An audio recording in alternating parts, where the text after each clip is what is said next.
I'm embarking on a 2,000-mile journey around Namibia to some of the more remote and unexpected corners of this vast nation. I'm Aisling Knight, and I'm passionate about finding hidden gems in lesser-known places. It's like I've stepped into a picture. I'm visiting some of Namibia's most iconic landmarks and immersing myself in its mysteries. From the breathtaking red dunes of Sossusvlei.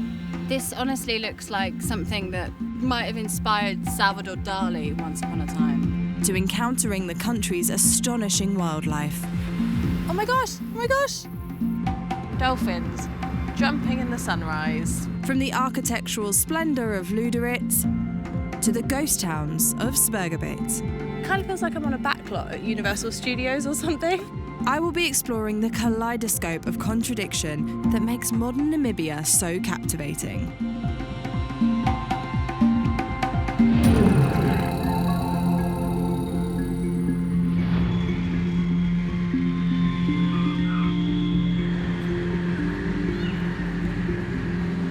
It was very important to me to see the country through the eyes of a local, to find out all those hidden gems and those secret spots. So I have a guide called Wesley. He is native to the south. He's an artist, and I'm very excited to meet him. How are you doing? Good, thank you. Welcome to Namibia. Thank you so much. We've just set off. Very excited. It's my first time in Namibia. It's actually my first time on the African continent. So this is all just like absolute art to my eyes at the moment. My journey starts in the capital, Windhoek, loops around the southwest of the country, through the mysterious town of Oranjemund, and finishes at the spectacular Fish River Canyon. Leaving the capital behind, it doesn't take long for me to find myself immersed in the vast wilderness that defines Namibia. It has started to sink in why Namibia is called the land of wide open spaces. The Namib Desert, one of the Earth's driest places, hosts life that has adapted remarkably to thrive in its arid conditions. It's like I've stepped into a picture. The sun is setting over there. I've got the moon in full force behind me. And there's this like amazing pink hue across the mountains. It just feels like magic. It does. It's very humbling. After a long day on the road, it's time to bed down in one of Namibia's iconic desert lodges.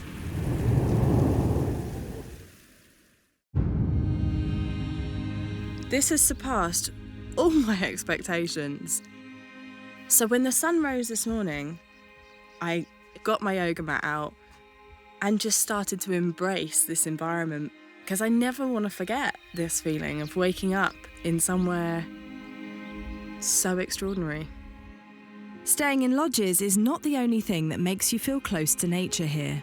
We're about to set off on our safari, which is one of the most terrific things you can do in Namibia. We haven't even left yet, and there is blue wildebeest and lectray over here. I'm so excited. I'm honestly hoping to see a giraffe.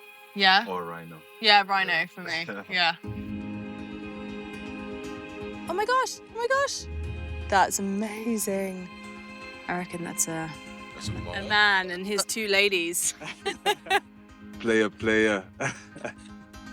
It's so refreshing, you know, to see an endangered species like rhino just roaming freely without any threat. Yeah, well protected and well taken care of. And rhinos are not the only species roaming freely without threat. An abundance of wildlife in Namibia is the result of years of conservation efforts.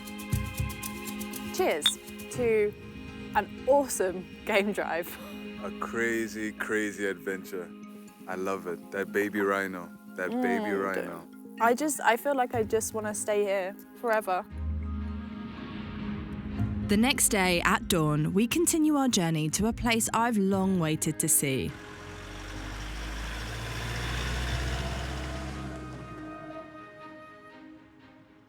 Characterised by its large red dunes, Sossusvlei is a salt and clay pan at the end of the Tauhab River's course.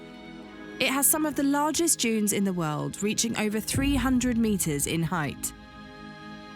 This honestly looks like something that might have inspired Salvador Dali once upon a time. It feels like that. It feels like that. Vlei is Afrikaans for marsh, shallow mud, and that gave the trees life to grow.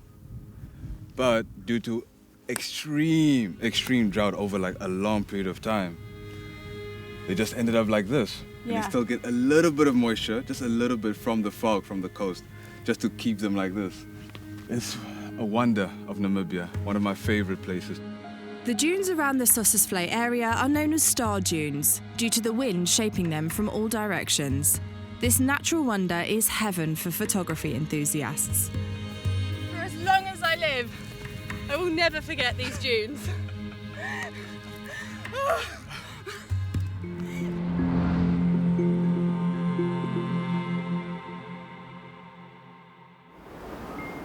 So what time's the train? We might be waiting a while, to be honest with you. This is the old abandoned Gaurab train station. It was used for goods from Luderitz going down south. There are lots of these abandoned railway stations scattered in this area, and they used to service the south from the Luderitz area, but now the desert is reclaiming them. Southern Namibia is famous for its wild horses. These majestic animals have managed to survive for over 100 years in the heat of the Namib Desert, where temperatures regularly exceed 45 degrees. We spotted one.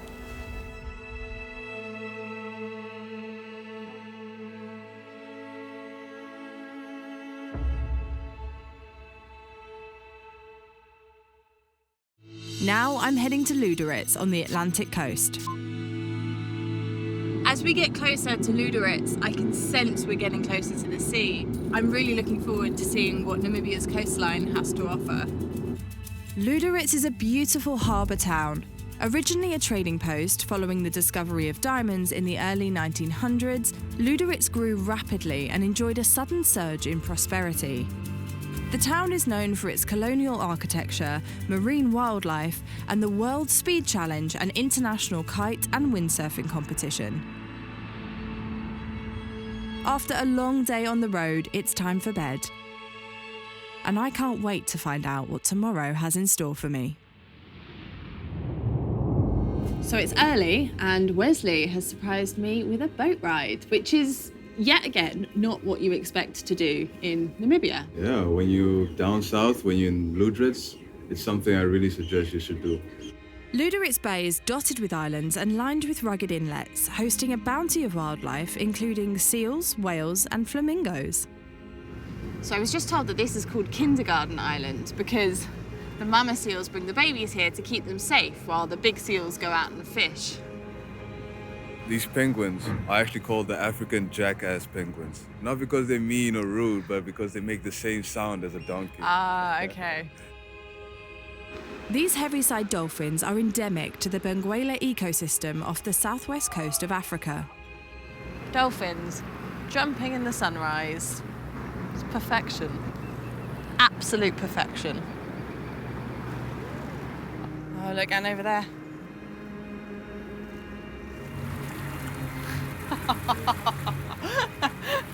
They're such show-offs. The people in Namibia are amazing. They'll literally let you do anything. What happens if I press this big red one? We'll sing.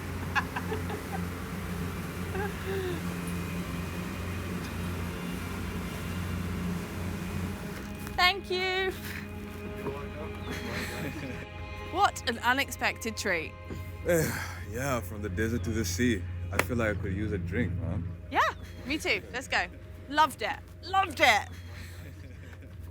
Here's to dolphins, seals, flamingos, penguins. Cheers.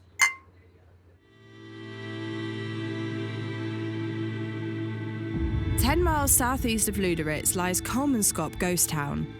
After the discovery of the first diamond here by Zacharias Luala, fortune seekers poured into the area. By 1912, Kolmanskop was a wealthy town and one of the largest producers of diamonds in the world. By 1920, richer deposits of diamonds were discovered further south at Bougainvels and Oranjemund, and the population started to decline. Soon, the town was abandoned. It just feels very surreal. Kind of feels like I'm on a backlot at Universal Studios or something. It just doesn't feel like it was a real town, but it obviously was. There's a whole community here, a whole thriving community. Now Kolmanskop is slowly being reclaimed by the surrounding desert. Leaving Kolmanskop behind, I head further south to the Sperrgebiet forbidden area, which spans about 170 miles. This area has been closed off to anyone that isn't a miner for more than 100 years. So we've got very special permission. Our drivers have had to be breathalyzed. Someone's in there on the radio trying to get them to open the gate. Little human intervention for over a century means the habitat is largely untouched and pristine. Most species found in the Sperrgebiet are endemic, making it one of the world's top 25 biodiversity hotspots, supporting animals such as the gemsbok, springbok, brown hyena, and a huge variety of plants and flowers. We're almost at Bougainvels, which literally means rock arch. And the reason this is so cool is because not many people have seen this particular place. Geologists actually think that because of the structure of it, it might fall down soon. So we might be some of the first and last people to see it standing. Go, go, go, go, let's get there. I think we've got a couple of years.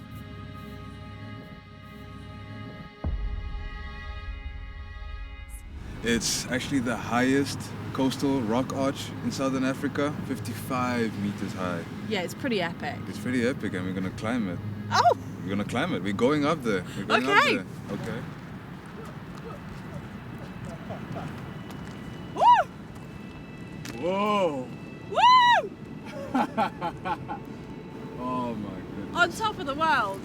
100 years of mining restrictions have kept this place under wraps and pristine, untouched really, from mankind. Formed by resilient dolomitic rock deposited in layers and continually eroded by the crushing force of the waves, Bougainvels rock arch has been carved over the last 500 million years.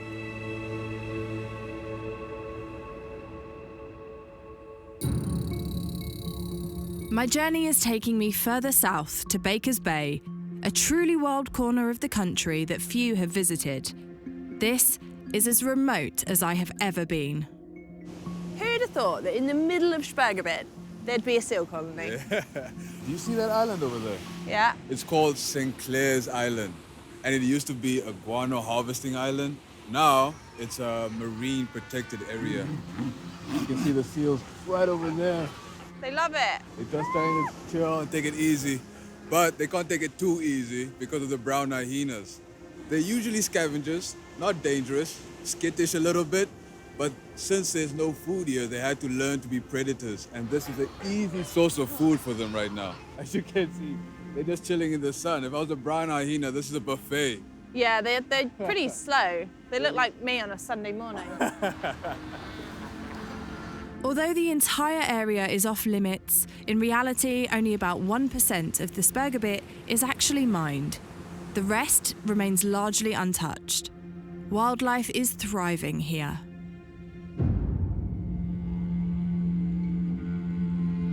This rugged coastline harbours hundreds of shipwrecks, but the little-known Barge 77 has a unique story. The ocean, the wind, the sun here, there's like no way you're gonna survive if you get shipwrecked here. Look at this. Literally, iron turned into dust. Literally. Literally. It's one of the harshest environments. In the world. The story behind this shipwreck, there was a Texan called Sammy Collins, and he decided if there are diamonds onshore, there are probably diamonds offshore. So he decided he's gonna convert a barge into a mobile diamond processing plant. In the early 60s, a big swell capsized it and washed it ashore. So this actually isn't that old, and yet it looks like it's been here forever. It's another example of nature taking back control, isn't it? Nature always finds a way.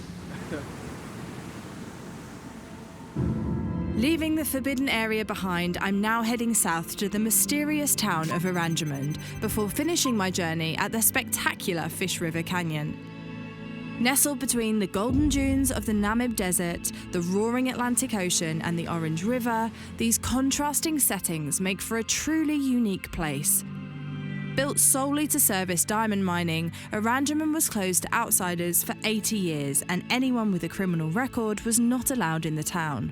After a few days in the desert, we've arrived in Oranjemund and, quite frankly, it feels like you step into an oasis. There is birds, there's big trees, there's greenery. Welcome to my town, welcome to Oranjemund. I'm gonna show you the art, I'm gonna show you the culture, I'm gonna show you around.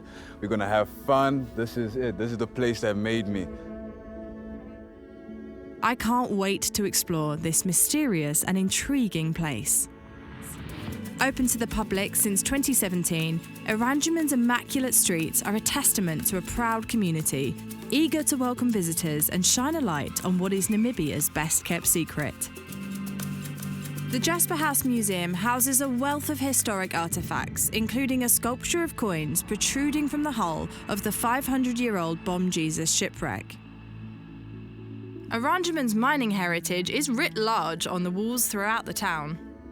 Everywhere around town there is this just creative, artistic influence, very much inspired by the heritage and the nature around you. So it feels really honest. I soon realise I am not the only one enjoying the green sanctuary of Oranjemund's streets. We've seen tons of these guys in the wild, but you can't get this close. They're really skittish and nervous. Yeah, in the wild they're a little bit skittish and distant from people, but here they got accustomed to the environment. You wouldn't get this anywhere else in the world. It's really, really unique. In London we have pigeons, here you have oryx. After a day of walking around the town, I want to put my feet up, but Wesley has other plans. We're causing a bit of a stir here because this is clearly somewhere that only locals come to. But I love it! Yeah, this is the Sands Hotel. It's not in any brochure. A lot of tourists don't really come here. That's why I brought you here. It's unique, it's real to the street. Authentic. Yeah, like yeah. it. Sand Hotel is where the locals come to drink, socialise and party. There's no hotel in sight, but I'm told the name comes from its sandy walking paths. These guys know how to enjoy themselves. A couple of drinks later, and I find myself right in the middle of a dance floor.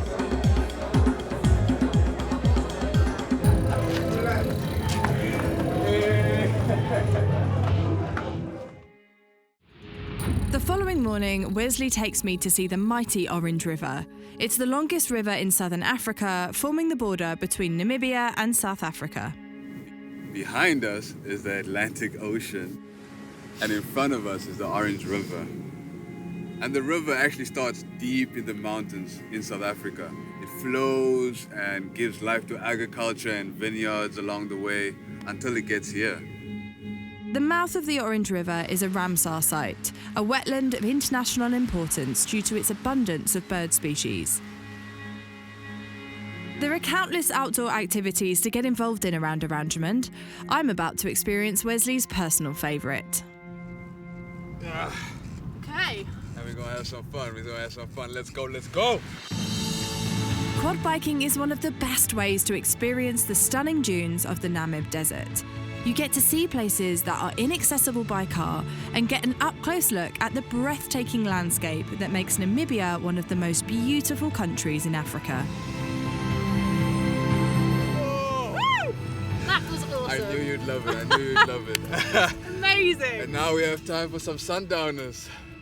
This is a pretty top-notch picnic. Like, I'm guessing most people on a normal day just come up with a cool box, a couple of beers, a blanket, sit and watch the stars with some snacks. I'm glad you went a bit extra. You know who you're dealing with. Just a little bit for you. A spectacular sunset completes another unforgettable day. The next morning, we leave Oranjemund behind and follow the Orange River upstream towards the mighty Fish River Canyon, where my journey ends. At around 100 miles in length and over 500 metres deep, the Fish River Canyon is the largest in Africa and the second largest in the world, after the Grand Canyon. With its immense scale and stunning scenery, it draws visitors from all over the world. I don't have much to say. It's kind of breathtaking, isn't it? Pretty epic. Yeah. And it's a pretty epic place for us to bid our farewells because this is it, my friends. Yeah, unfortunately. Thank you so much for showing me around and introducing me and just being so welcoming. Everyone, all the Namibian people have been welcoming, but this has been really lovely. It's been one hell of an adventure, man. It has, one hell of a ride. Oh, Away. I've been overwhelmed by what I've seen and the energy I felt, the warmth of the people. I'm sad to be going home, and my heart feels very full, but I think I will leave a piece of it here. Not right here, that would be pointless, it'll get blown away, but here.